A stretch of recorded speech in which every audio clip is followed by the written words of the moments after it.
She gave herself permission to seek being seen, and we've been working together and Message to Millions this past 6 months, and she asked if she could come up on stage as part of giving herself permission to seek being seen.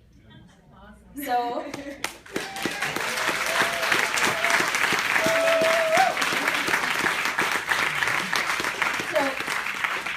just to say that you never know, what you're giving yourself permission to do today.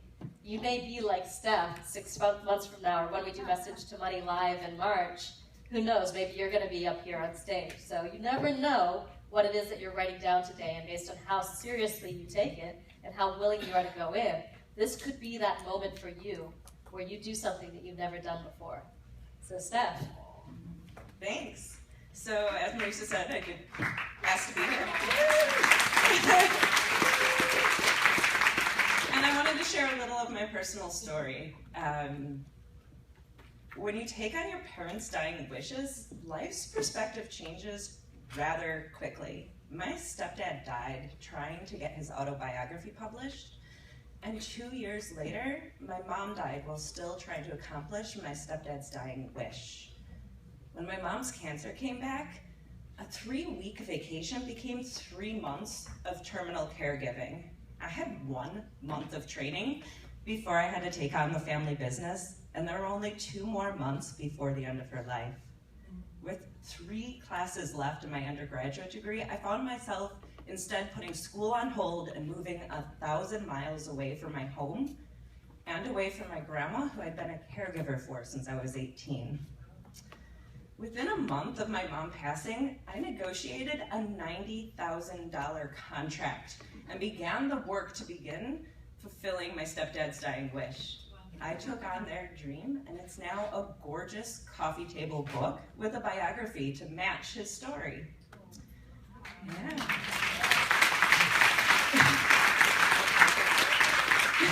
Truly though, running a business and working on a book project was not at all what I had planned to do with my life.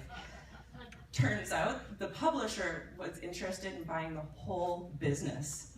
Great, sold. Yeah. So I went back to Wisconsin, resumed care for my grandma, and finished my degree. And then I took on another book project, since working on books turned out to give me the flexibility to really care for her.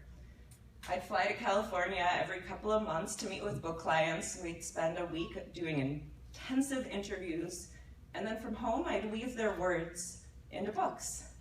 I was on my 3rd book project when my grandma passed away. Truly, I gave my grandma everything during our 12 years together. But while being a caregiver, I was not caring for myself. When my grandma passed away, I became terribly ill. I had no clue that I had contracted 2 illnesses, C. diff and shingles, from the hospital that would then knock out my immune system for the next 1.5 years. I struggled to finish the project that I was working on, and then I didn't look for another. I didn't have the strength to take on another project. Most days, I didn't have the strength to walk around the block. I was so wimpy that watching television was exhausting. It was a miserable time. And as I began to recover physically, I knew I needed to change how I went about my business. And so I approached a friend who ran an online business, and she began to outsource tasks to me while I began building my business online. Shortly after I launched my first website, I created an interview series, and right after that first interview, one of my friends forwarded me an email inviting me to Marisa's 30-day video challenge. Perfect timing, yeah? Well, I actually ended up winning a prize for going from most shy to most comfortable during those 30 days.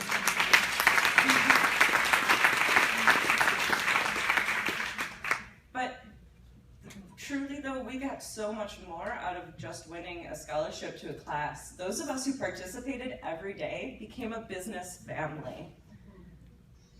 We absolutely support each other, and shortly after the 30-day challenge ended, I had the chance to meet one of my closest video friends in person. She was attending an event in Chicago and invited me down to crash her hotel room.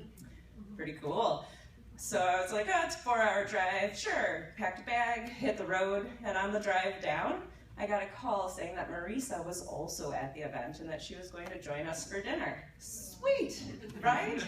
So what do you do when you have the chance to meet and have the undivided attention of your business mentor? Talk business, right? We spent the whole night talking about relationships. Marisa was a week away from marrying Murray, and so we all shared stories of our situations. While talking about my relationship, I realized I didn't believe the words coming out of my mouth. I was not only lying to Marisa and Christina, I was lying to myself. I was lying to everyone about my situation. While filming the 30-day video challenge, I was healing from a cracked rib, a gift from my ex.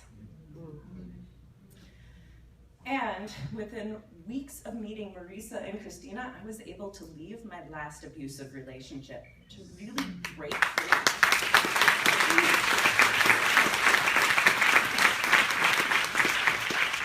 I gave my ex a month to gather his things, and his final date to be out was the day that I flew to the first Message to Money Live event, where I get to meet my video family in person. We called it a video family reunion. And when I went back to Wisconsin, I realized I was free to leave. I could now live anywhere. Well, I always wanted to visit the redwoods that you can drive through, right? Pretty cool. So I figured, why not go find a place to live up near the Avenue of the Giants? And can you guess who also happened to live in the Northern California redwoods? Christina. Done and done. I downsized 3/4 of my belongings, spruced up my house, and booked a trip to find a place to live. That first Message to Money Live event took me from an audience of 3,000 people weekly to 150,000 when I got picked up to write for and manage an international engineering firm's online communities. At the same time, a lady hired me to write her website copy, develop her products, create a bio for the media, and to loosely outline a book. Without ever calling myself a copywriter, she was able to see my true expertise. She went from talking to a couple hundred people every few months at trade shows to her own online radio show with an audience of 20,000 people weekly. So when Marisa announced the second Message to Money Live, going was a no-brainer decision. I booked my ticket as soon as it was announced. At the event, Marisa gave us the chance to make a few promises to ourselves. She asked us to give ourselves permission to anything. I gave myself permission to stand tall, even in the face of adversity, to acknowledge I'm great at what I do, to invest in proper business coaching to support me as I grow into my potential, to make choices aligned and in sync with my passions, to become a facilitator and a presenter, and to seek being seen. At the end of the event, I proudly told the whole room that I was going to seek being seen. And can you believe it? I found the courage to ask Marisa to speak from her stage, and she said yes.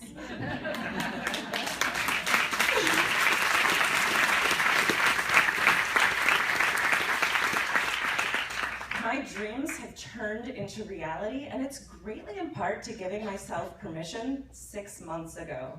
I'm deep into the final stages of planning a writer's retreat, an idea that took shape 2 years ago during the 30-day video challenge. I am so excited to lead a small group of entrepreneurs as they outline their books, position it for their market, and begin the first chapter while on retreat in the redwoods. Yeah. Marisa, I am thrilled and delighted to be part of your tribe. I will always be grateful for your guidance along the way. Thank you.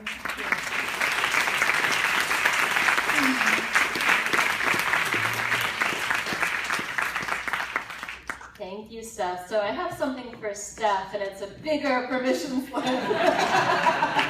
Because that one wasn't big enough for her, and I want you to give yourself permission to do something even bigger, because isn't that extraordinary what Steph has just overcome in her own life to be here on the stage and to be doing what she's doing, and be making massive, massive strides in her business. And I just wanted to say, like, regardless of whatever it is that's going on in your life, you know, whatever it is that you choose to commit to today can be happening in your life, can be real 6 months from now, and this may be you on stage in March when we do Message to Money Live again. And I just wanted to say, because there's two ways to treat this event. One is to treat it as an intellectual exercise, where you go through the motions and you write things down, but you're not truly committing. And I realize that takes time, and another is to actually truly believe and commit to the words that you're writing. Because when you do, amazing things can happen in your life, and Steph has just been a rock star, so here you go. Thank you. Thank you, Marisa. So, isn't she incredible?